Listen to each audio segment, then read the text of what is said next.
Dan saudara, visual yang Anda saksikan di layar kaca saat ini adalah visual terkini di Basilika Santo Petrus di Vatikan.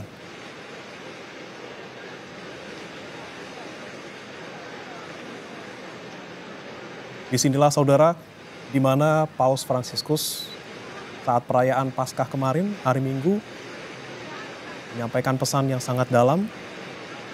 Sekali lagi, hanya muncul sesaat saja, mengucapkan selamat Paskah, kemudian memberikan pernyataan dan seruan untuk gencatan senjata di Gaza dan pembebasan sandera.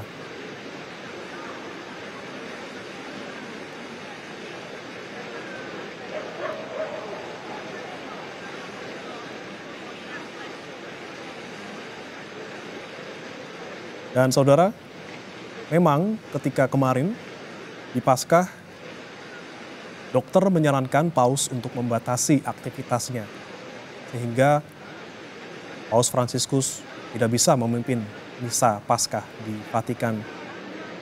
Namun, Paus Fransiskus tetap hadir di akhir acara untuk memberikan berkat Urbi et Orbi atau kepada kota dan dunia, serta menyampaikan pesan perdamaian.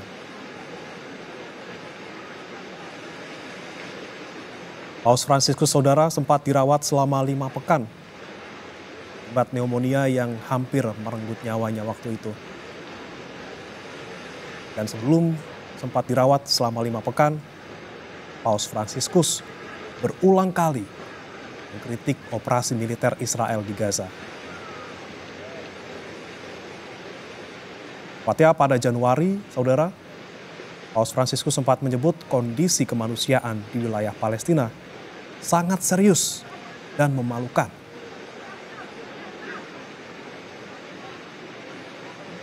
Dalam pesan Paskah yang disampaikan oleh Paus Fransiskus Minggu kemarin, Paus menggambarkan situasi Gaza sebagai situasi yang dramatis dan menyedihkan. Yang mendesak untuk melepaskan seluruh sandera yang masih ditahan dan menyerukan untuk semuanya dilepaskan, kemudian mengutuk maraknya antisemitisme global yang disebut mengkhawatirkan. Paus Fransiskus juga sempat menyampaikan kedekatan beliau dengan penderitaan rakyat Israel dan Palestina. Paus juga mendesak semua pihak yang bertikai untuk menghentikan peperangan, membebaskan sandera, dan membantu rakyat yang kelaparan demi masa depan yang damai.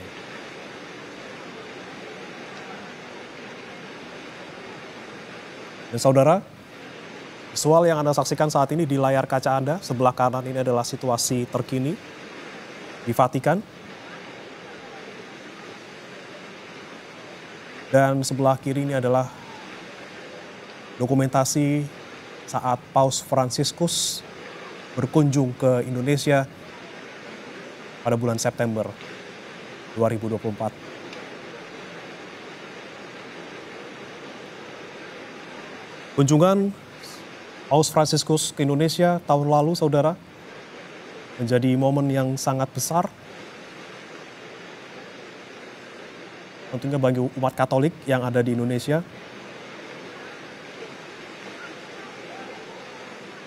Mulai 4 sampai 6 September 2024, Paus Fransiskus memanfaatkan waktu yang sangat singkat dan kondisi yang tentunya tidak sehat untuk bisa menyapa warga Indonesia, terutama umat Katolik. Bahkan sempat memimpin misa waktu itu di Stadion Utama Gelora Bung Karno, tepatnya di tanggal 5 September 2024.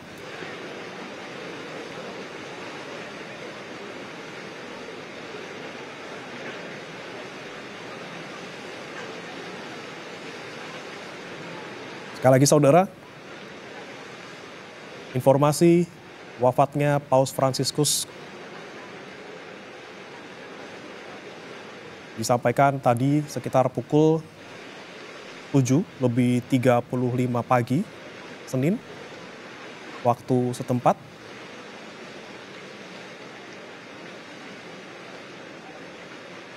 Dan sekali lagi ini kabar yang sangat mengejutkan,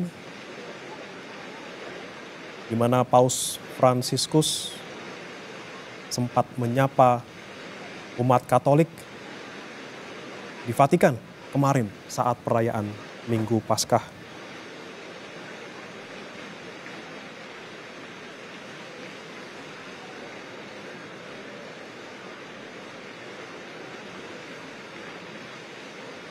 Kabar wafatnya Paus Fransiskus, saudara, disampaikan oleh Kardinal Kevin Farrell. Sekitar 7:35.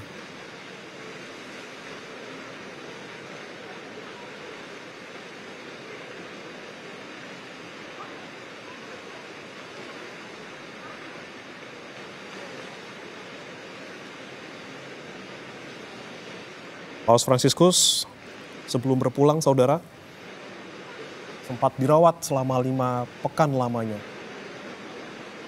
akibat pneumonia yang diderita.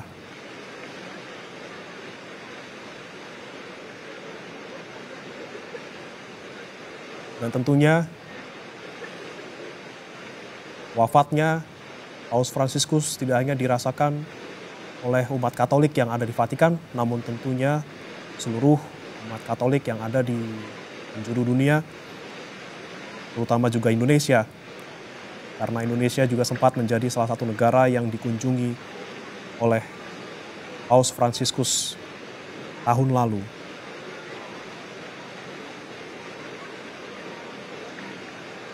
Di tahun lalu, saudara, Paus Fransiskus datang ke Indonesia itu dalam rangka perjalanan apostolik ke kawasan Asia Tenggara.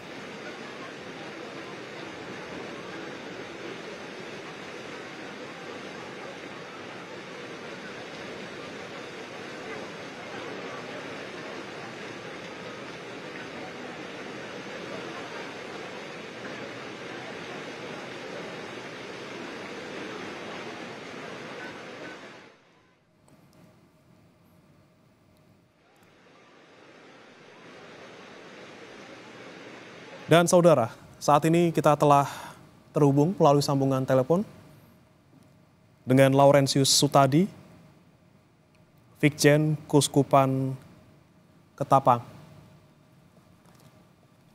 Selamat sore, Bapak. Ya, selamat sore, Desa. Ya, baik. Bapak Laurentius, apakah Bapak sudah mendengar kabar terkait dengan wafatnya Paus Fransiskus baru saja? Ya, baru saja mendengar ada berita di beritanya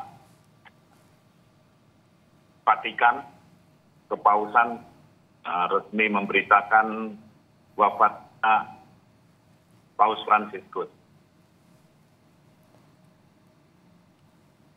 Ya. Oke, Pak Laurentius, terkait dengan wafatnya Paus Fransiskus ini tentunya sangat mengejutkan bagi dunia, karena baru saja memang kemarin Paus Fransiskus sempat hadir dalam Paskah di hari Minggu, Pak Laurentius. Bagaimana Anda kemudian melihat seperti apa Paus Fransiskus kemarin ketika menyampaikan pesan-pesan untuk umat Katolik tentunya saat Minggu Paskah? Oh ya, sebenarnya Paus Fransiskus sudah mengalami sakit bulan Februari yang lalu, dan itu sebenarnya sudah lama sakit tersebut, yakni sakit infeksi paru-paru yang sudah dialami sejak lama dulu, bahkan pernah dioperasi bagian dari paru-parunya yang infeksi kan diambil. Nah, sekarang bagian yang terserang adalah paru-paru juga. Tapi kemudian dinyatakan oleh dokter di rumah sakit bisa kembali ke Vatikan, ke tempat ia tinggal, ke tempat beliau tinggal, yakni di Domus Mata, tempat ia hidup, tinggal di situ, bekerja di situ, untuk menjalani pemulihan, menjalani recovery. Tetapi ternyata pada hari ini dia dipanggil oleh Tuhan. Memang ia berusaha untuk tetap menjalankan perutusannya, tugasnya sebagai paus untuk seluruh umat Katolik di dunia, tapi juga sebagai uskup Roma. Alle 5 di questa mattina il vescovo di Roma Francesco è tornato alla casa del Padre. La sua vita tutta intera è stata dedicata al servizio del Signore e della sua Chiesa. Ci ha insegnato a vivere i valori del Vangelo con fedeltà, coraggio e amore universale, in modo particolare a favore dei più poveri ed emarginati. Con immensa gratitudine per il suo esempio di vero discepolo del Signore Gesù, raccomandiamo l'anima del Papa Francesco all'infinito amore misericordioso di Dio uno e trino. Grazie.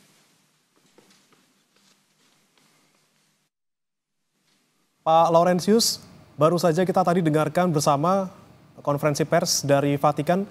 Sempat mendengar Pak Laurentius?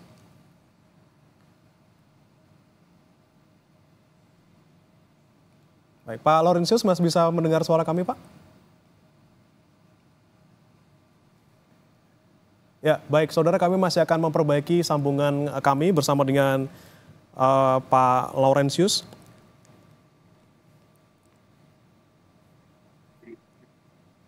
Baik, dan saudara,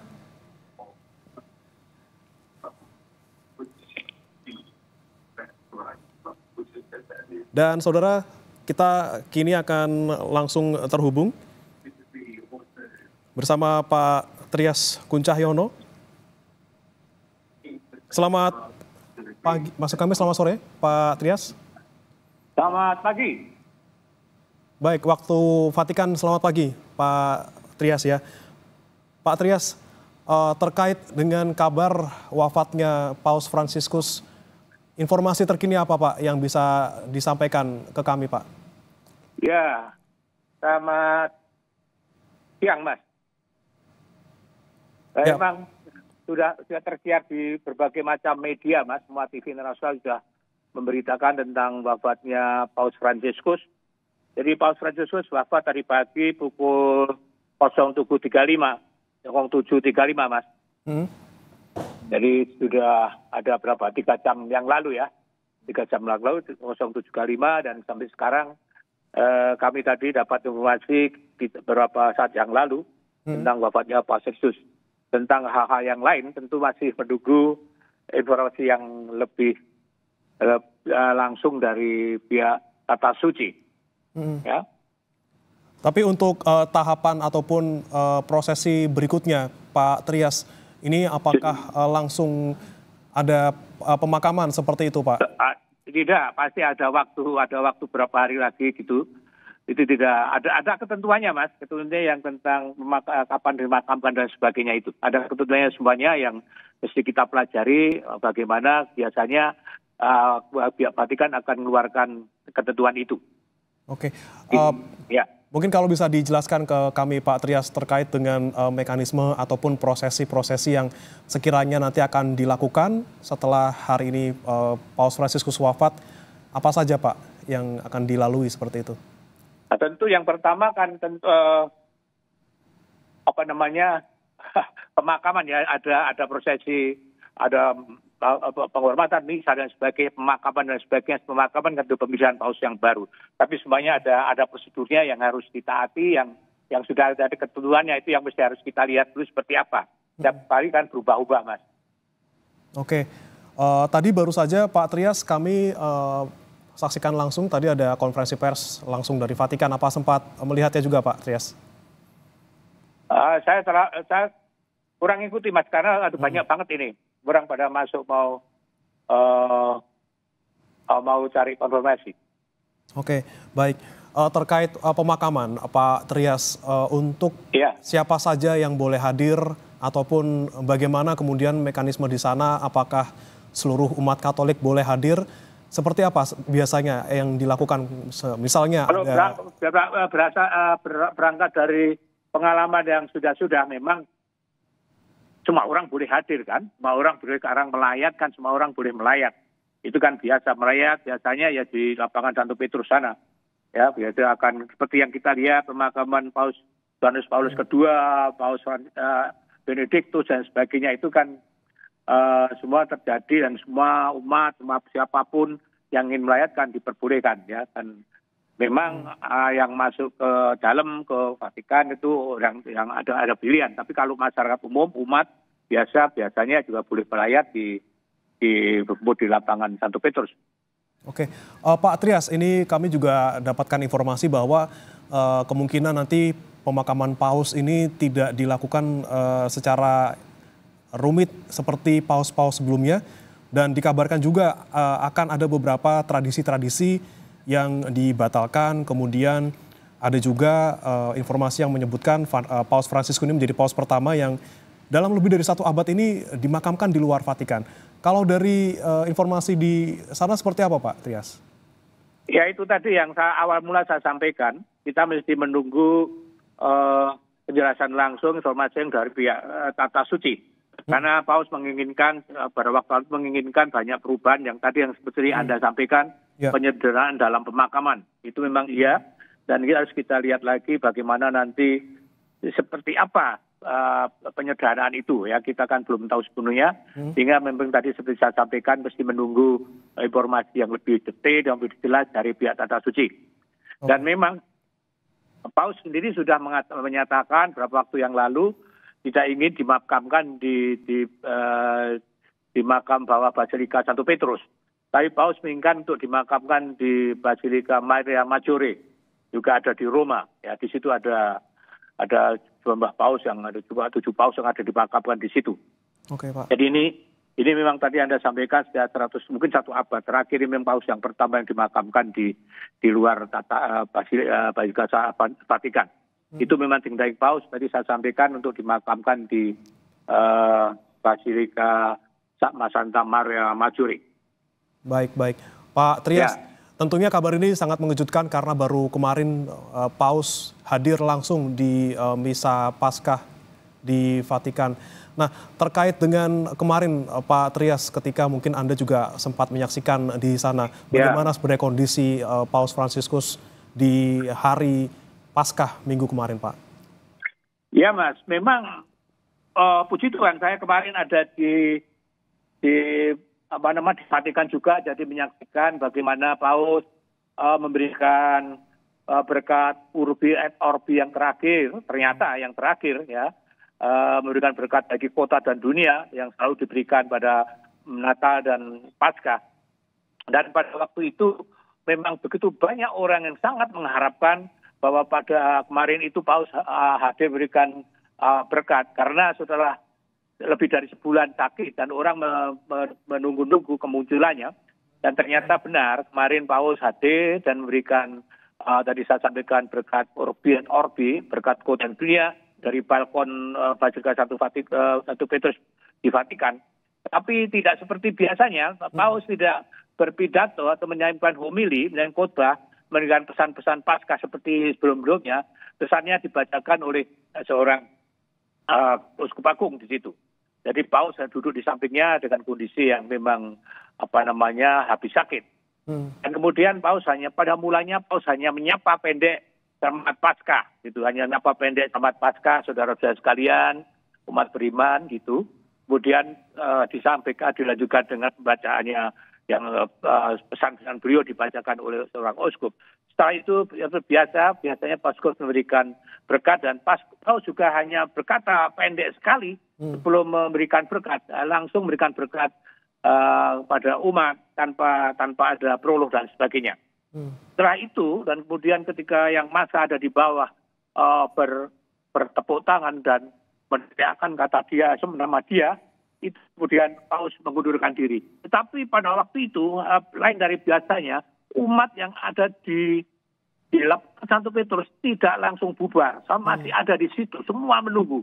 Sepertinya semua berharap bahwa Paus akan seperti hari-hari sebelumnya, waktu sebelumnya, untuk berkeliling di lapangan Santo Petrus. Dan benar, beberapa saat kemudian Paus keluar dengan mengendarai jeep putih seperti biasanya, tetapi beda dengan seperti biasanya, Paus tidak berdiri tapi duduk dan mengelilingi lapangan Santo Petrus. Semua jalur dikelilingi, bahkan sampai ke jalur ke arah keluar masuk ke wilayah Italia. Dan itu kiranya adalah sapaan terakhir Paus pada umatnya. Rasa itu. Sapaan terakhir untuk umat Katolik di sana. Pak Trias, terkait dengan prosesi setelah ini, Pak, itu biasanya untuk perkabungan itu akan berapa lama dan sampai kapan kira-kira, Pak?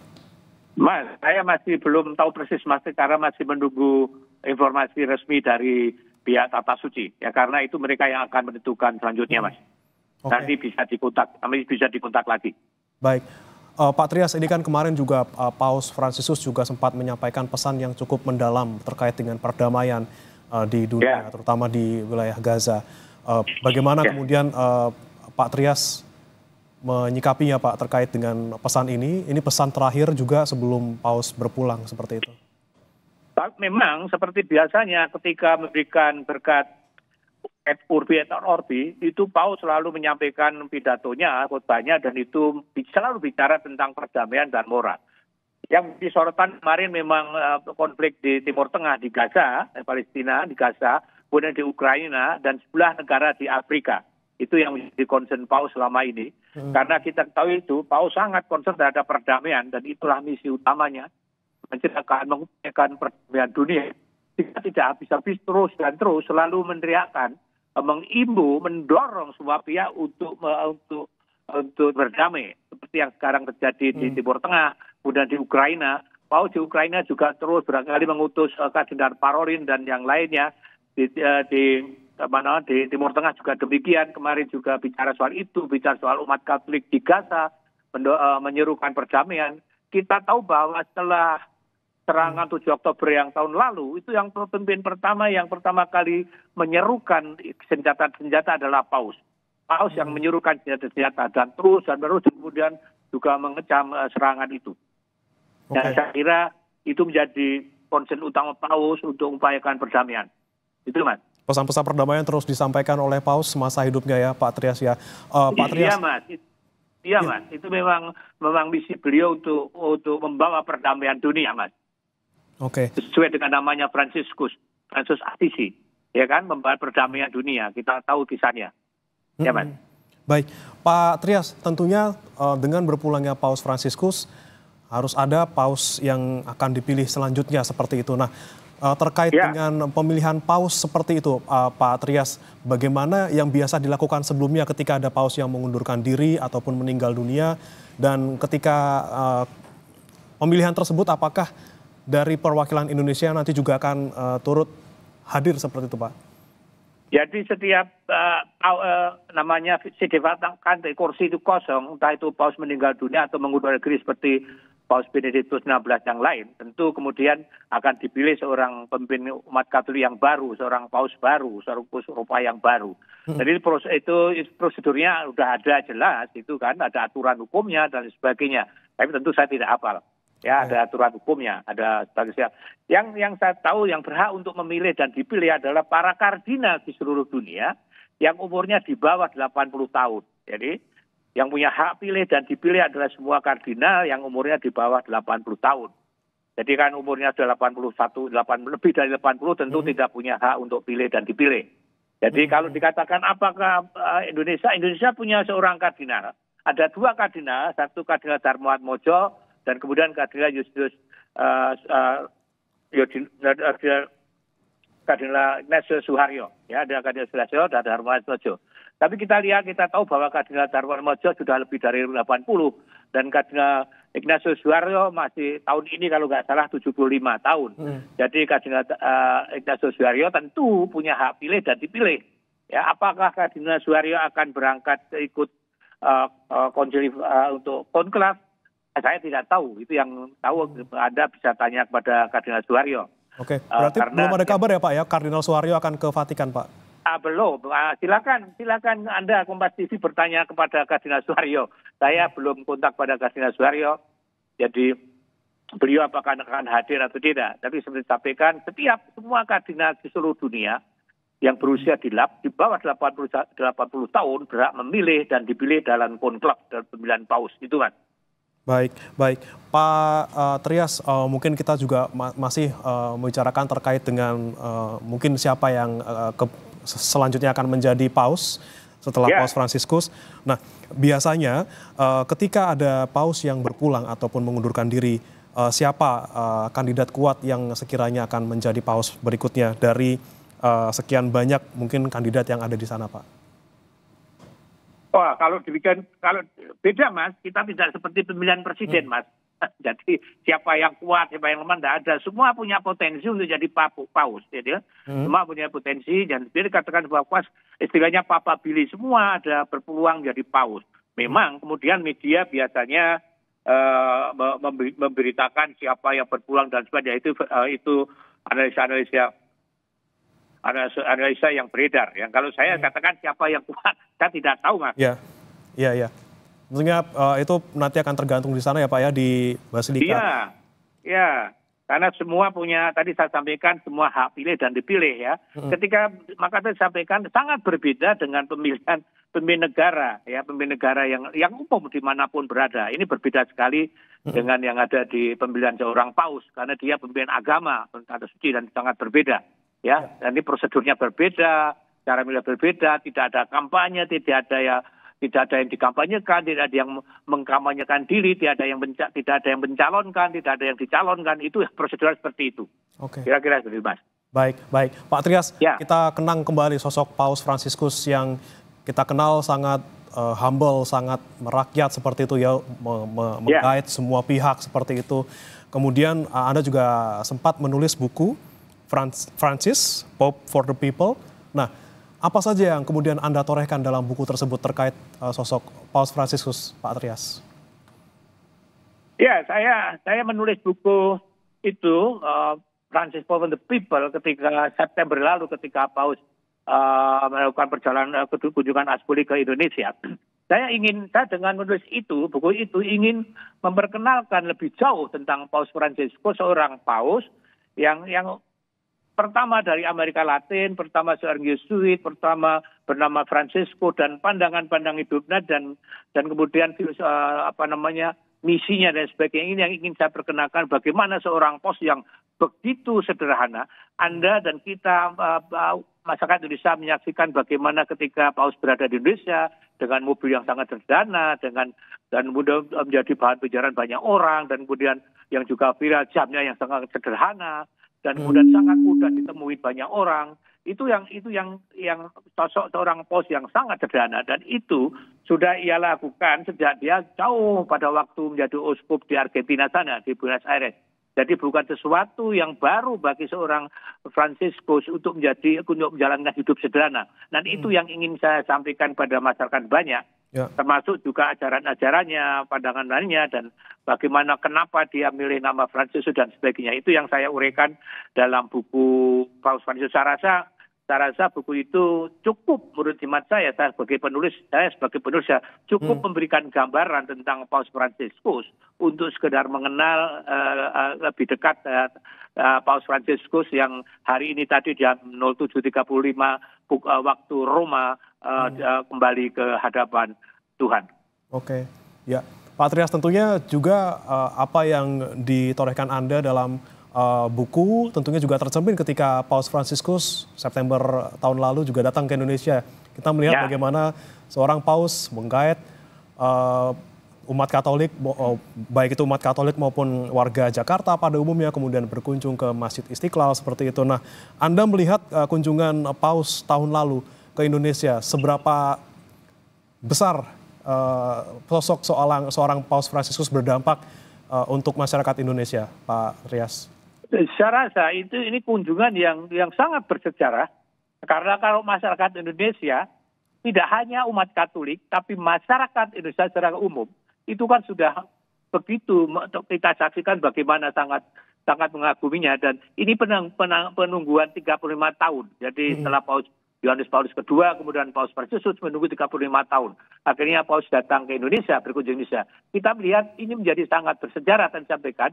Paus itu seperti yang ketika saya pertama kali bertemu ketika menyampaikan kredensial pada 2023, itu sangat mengagumi Pancasila, sangat mengagumi Bhinneka Tunggal Ika, sangat memberi persatuan Indonesia, sangat mengagumi keragaman Indonesia dalam banyak hal, entah itu suku, entah agama, dan lain sebagainya. Maka ketika waktu itu saya menyampaikan undangan untuk Paus, supaya undangan menghidupkan lagi undangan supaya Paus berkunjung ke Indonesia, itu Paus dengan menyatakan akan datang, dengan sangat senang datang ke Indonesia. Saya rasa ini sangat penting bagi masyarakat Indonesia. Indonesia bagi Paus menjadi bagi sebuah contoh negara yang bisa mempersatukan hal yang berbeda menjadi satu, entah suku, agama, dan sebagainya. Karena itu menjadi sangat penting bagi Indonesia, kunjungan itu. Baik, dan yang menarik juga Pak Trias, ketika Paus Fransiskus tahun lalu datang ke Indonesia, ini juga Paus Fransiskus bilang sangat menghargai Pancasila. Tentunya yang kita anut selama ini gitu ya, dengan keberagaman dan segala macam seperti itu. Nah, apakah ini juga sesuai juga dengan apa yang Paus Fransiskus yakini selama ini yang terkait dengan nilai-nilai kemanusiaan dan juga keadilan sosial yang bisa tercermin dalam Pancasila di Indonesia seperti itu? Saya rasa benar bahwa Paus tadi saya sampaikan bahwa Paus sangat mengagumi Pancasila dan Bhinneka Tunggal Ika. Itu yang disampaikan langsung pada saya ketika saya bertemu. Dan kemarin setelah pulang dari Indonesia pun beberapa kali bahkan sampai sebulan itu masih mengenang perjalanannya ke Indonesia. Masih mengagumi persatuan Indonesia. Ya, kita akui di sana sini masih ada persoalan-persoalan tentang kerukunan, tentang ketoleransian dan sebagainya. Kita akui ada. Dan Paus juga mengetahui hal itu tentu. Tapi dengan mengatakan bahwa sangat mengagumi Pancasila, sangat mengagumi Bhinneka Tunggal itu artinya apa? Artinya modal itu yang kita miliki diharapkan Paus untuk terus dipelihara. Diperawat dan sebagainya. Karena itu adalah modal yang sangat penting bagi persatuan Indonesia.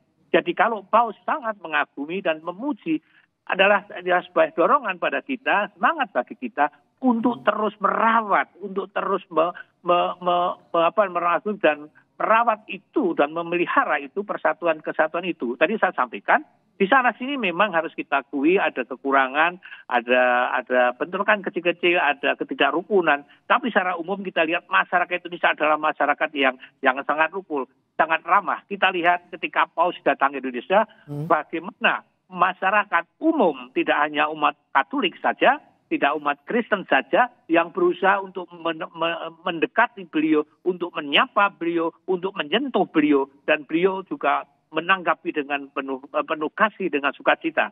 Saya rasa itu adalah tugas kita dari bangsa Indonesia untuk terus memelihara, untuk mewujudkan apa yang Paus sampaikan itu tadi, disampaikan kaguman pada Pancasila, dan kita harus memelihara. Dan Paus mengatakan bahwa ini adalah modal yang paling penting bagi bangsa Indonesia. Pancasila dan Bhinneka Tunggal Ika. Yang itu bolak-balik disampaikan Paus. Saya rasa itu adalah pesan yang sangat penting bagi bangsa Indonesia. Kira-kira begitu, Mas. Ya, Pak Trias, ini kan terkait dengan sosok Paus Fransiskus juga yang memang sosok yang bukan hanya sosok politik namun juga sosok moral seperti itu. Dan Vatikan juga sudah punya hubungan bilateral dengan 184 negara, namun tidak semuanya dikunjungi. Dan Indonesia termasuk salah satu negara yang dikunjungi. Itu menandakan apakah memang Indonesia punya tempat spesial juga di hati Paus Fransiskus? Apa maksudnya, Mas? Mohon maaf. Ya, tentunya kunjungan Paus tidak ke semua negara yang mempunyai hubungan diplomatik ya. Dan Indonesia menjadi salah satunya seperti itu. Apakah Indonesia juga punya hubungan yang spesial ataupun tempat khusus di hati Paus seperti itu? Ya, Mohon maaf tadi saya terganggu ada sambil lihat breaking news dari Vatikan, Mas. Iya, Mohon maaf jadi saya agak terganggu ini antara mata dan mulut saya berbeda ini. Baik, Pak. Mohon maaf. Ya. Jadi saya banyak telepon yang masuk, saya harus tapi tadi termasuk barusan Bapak Kardinal telepon saya tapi sebelum saya angkat. Ya, Bapak Kardinal barusan telepon saya. Tapi belum saya angkat. Ya, Mas. Ada 185 negara dan organisasi yang mempunyai hubungan diplomatik dengan tata suci. Itu sesuatu hal yang sangat istimewa. Sangat istimewa, Mas. Karena jumlah anggota PBB kan berapa? 196 berapa? Jadi sangat istimewa. Dan tidak semua negara itu dikunjungi, Mas. Sangat tidak mungkin, ya. Tentu ada pertimbangan.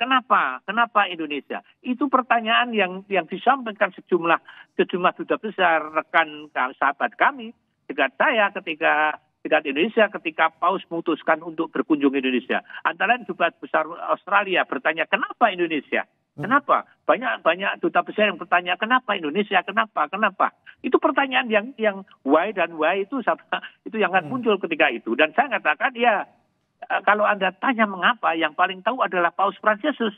Kenapa mengunjungi Indonesia? Tapi saya sampaikan, kenapa Indonesia? Karena Indonesia punya Pancasila. Karena Indonesia punya Bhinneka Tunggal Ika yang tidak dimiliki oleh negara lain. Itu yang saya sampaikan. Ya, karena apa? Karena Paus sangat mengagumi itu. Jadi saya rasa itu menjadi pilihan Paus. Indonesia adalah negara yang jumlah penduduknya sangat banyak, 280 berapa 7 juta. Kira-kira itu. Ya. Tapi Indonesia adalah negara yang mayoritas penduduknya Muslim. Tetapi umat yang lain, umat Katolik, Kristen, Buddha, Konghucu dan sebagainya, dan keyakinan sebagai bisa hidup aman dan tentram. Ya, rukun. Ada tempat beribadah, meskipun tadi saya sampaikan harus kita akui dengan besar hati bahwa di sana sini ada persoalan. Tapi secara umum itu adalah yang baik. Hubungan yang sangat baik. Maka saya sampaikan Paus sangat melakukan hal itu.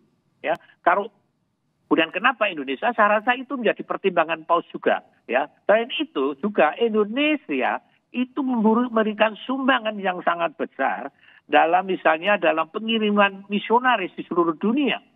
Ada begitu banyak putra-putra Indonesia, imam dan suster, biarawan-biarawati yang dikirim di seluruh dunia. Sesuatu hal yang sangat baru, yang sangat aneh. Dulu agama Katolik dan Kristen dari Eropa masuk ke Indonesia, sekarang berbalik dari Indonesia keluar ke Eropa, ke Amerika Latin, ke Afrika, ke Asia dan lain sebagainya. Itu. Ada satu misalnya SVD saja, lebih dari 500 orang imam pergi ke seluruh dunia. Di Italia saja ada sekitar 2.000 imam dan biarawan di Indonesia. Jadi ini tentu membuat Paus sangat bangga akan Indonesia. Di satu sisi negara Indonesia sebagai Muslim terbesar, tapi bisa mengirimkan salah satu pengirim misionaris terbanyak gitu ya, Pak Trias ya? Ya, itu akan suatu hal yang sangat istimewa, hal yang sangat istimewa. Ya. Oke, Pak Trias, ini juga kami mungkin sedikit mengenang juga sosok Paus Fransiskus yang kabarnya suka bermain bola, seperti itu ya Pak Trias ya. Nah, terkait dengan hobi Paus Fransiskus ini memang sudah dari dulu, sejak Paus lahir mungkin di Argentina, karena memang Argentina kan sangat terkenal dengan sepak bolanya seperti itu. Nah, Paus Fransiskus ini seperti apa nih sosoknya? Hubungannya mungkin terkait dengan hobinya untuk bermain bola seperti itu Pak Trias. Ya, sebagai orang Argentina ya, tentu suka bola, ya kan? Kayak orang Brasil, semua orang suka bola ya. Orang Indonesia aja yang belum pernah juara dunia aja suka bola, apalagi Brasil dan Argentina. Ya, Paus memang suka, sangat menyukai ya dengan jangan sepak bola tapi Paus tidak pernah nonton TV. Jadi sejak di Buenos Aires dulu di Argentina tidak pernah nonton, tapi memang menyukai sepak bola itu ya, Paus itu. Oke, Pak Trias, kita flashback lagi ke belakang, kita melihat perjuangan Paus di tengah sakitnya yang juga terus menggerogoti kesehatan Paus Fransiskus. Anda melihat sosok Fransiskus seperti apa yang kemudian masih terus bisa berjuang, kemudian tetap memberikan pesan-pesan perdamaian kepada umat di tengah kondisi yang tidak sehat. Anda melihat sosok Paus ini seperti apa, Pak Trias? Apakah sosok yang memang kuat dan juga sosok yang terus membawa pesan perdamaian untuk umat Katolik di seluruh dunia? Ya kalau Saya melihat Paus memang yang disampaikan dalam buku saya dan Anda sebut tadi, memang sosok yang sangat humble, sangat sederhana, tapi sosok yang sangat berserah pada penyelenggaraan ilahi. Ya, sebagai seorang pemimpin agama sangat berserah pada Providentia Dei, sangat berserah. Sehingga ketika sakit selama lebih dari sebulan pun tetap berjuang keras untuk tetap hadir. Seperti saya sampaikan kemarin adalah saat yang terakhir, orang tidak pernah menduga. Karena tidak ada seorang pun yang mengetahui kapan kematian itu datang, ya kan? Buat katakan kematian seperti pencuri, datang tidak pernah ngomong kapan, tidak pernah permisi.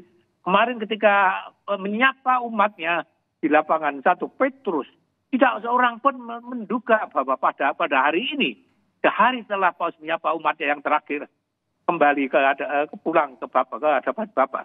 Tidak ada yang tahu. Maka saya sampaikan Paus adalah seorang sosok yang sangat sederhana tapi sangat berserah, sangat percaya penuh pada providensia ilahi, ya, dan bisa jadi penyelenggaraan ilahi itu yang sangat ia percaya. Sehingga dia selama ia masih mampu akan terus dan berusaha terus, misalnya soal perdamaian, dia akan terus dan berusaha terus, tidak pernah mengata menyerah. Ya, pernah mengata menyerah. Selalu meneriakkan, menghimbau perdamaian Timur Tengah, Ukraina, negara-negara lain di Yaman, bahkan selalu bicara dengan Myanmar, sejumlah negara Afrika, terus dan terus tidak pernah lelah. Kalau kita ikuti humilinya, pidatonya selalu bicara soal perdamaian. Karena itu memang Paus adalah memang pembawa pesan perdamaian. Ya. Okay. Saya rasa itu sosok yang sangat sosok yang sangat, dan menurut saya sosok yang sangat welas asih, ya, dalam berjalan reformis dan welas asih bagi gereja sendiri. Banyak hal yang sudah dilakukan, Paus dalam hal yang mulia, yang kecil, yang besar, termasuk peranan wanita di lingkungan Kuria Roma di Vatikan. Yang terakhir sekarang ini ada gubernur negara Vatikan, bahkan seorang perempuan, seorang suster. Ini belum pernah terjadi. Jadi banyak hal yang bisa dilakukan. Memang harus diakui ada juga pihak-pihak yang tidak setuju dengan reformasi pembaruan oleh Paus. Tetapi apapun, bahwa gereja tentu harus selalu menyesuaikan perkembangan zaman. Maka ada istilah gereja selalu perubahan. Kira-kira itu saya melihat Paus sosok seperti itu, Mas. Oke, ya Pak Trias, mungkin kita kembali lagi ke September 2024. Mungkin ketika Pak Trias mendampingi Paus ketika datang ke Indonesia. Momen-momen apa Pak Trias yang mungkin Anda ingat, yang tidak bisa Anda lupakan di kala itu? Mungkin ini adalah sangat besar tentunya untuk bangsa Indonesia. Saya ini. Kenapa? Ya, Pak Trias bisa mendengar suara saya, Pak? Ya, bisa. Ya, Pak Trias, kita kembali lagi ke tahun 2024 September ketika Pak Trias sempat mendampingi Paus ketika datang ke Indonesia.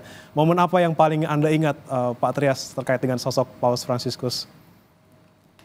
Ya, momen ketika Paus dengan sangat mudah disapa oleh masyarakat, itu menurut saya sangat istimewa. Tidak ada presiden di manapun juga negara. Buka kaca di tengah-tengah Bundaran HI itu ya Pak ya, waktu itu ya Pak ya? Ya, dimanapun Paus berada, umat datang dan masyarakat datang menyerbu dia untuk menyapa, untuk menyentuh, ya, untuk apapun, untuk melihat secara langsung. Itu dilihat di mana-mana, di depan gedung KWI, di Bundaran Patung Tani, di HI, dimanapun. Dan Anda bisa bandingkan, tidak ada pemimpin seperti itu yang tidak takut akan bahaya. Ya kan, nggak akan takut akan bahaya. Karena ada orang yang jahat kan bisa terjadi. Tapi tidak. Karena apa? Tadi saya sampaikan, Paus percaya penuh dengan Providentia Dei. Penyelenggaraan dari bawah, kehadiran dia berguna bagi masyarakat banyak. Saya rasa itu bagi saya sangat mengesankan, Mas.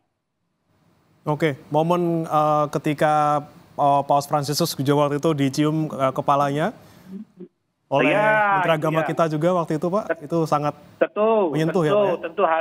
Tentu hal itu yang sangat istimewa ya, Mas. Tapi saya lihat secara umum, masyarakat umum kehadiran ke Indonesia itu menunjukkan hubungan yang sangat erat dan akrab sampai murid antara Paus dan waktu itu Imam Besar Istiqlal Kiai Haji Nasaruddin Umar, ya sekarang Menteri Agama. Memang hubungan yang sangat istimewa. Saya rasa juga sangat istimewa, Mas. Oke, Pak Trias, mungkin ketika mungkin Anda, halo Pak Trias. Halo. Ya, Pak Trias bisa dengar suara kami? Banyak telepon yang masuk ya. Kita gantian dengan yang lain dulu bagaimana? Kenapa, Pak? Banyak telepon yang masuk, gantian dengan yang lain dulu ya bagaimana? Ya, ada Bapak Kardinal telepon saya. Oh, oke, Bapak Kardinal menelpon Pak Trias. Baik, Pak Trias. Ya, baik. Baik. Terima kasih Pak Trias sudah bergabung bersama kami. Pak Trias di Kompas TV. Selamat sore Pak Trias, waktu Indonesia. Dan saudara, demikian tadi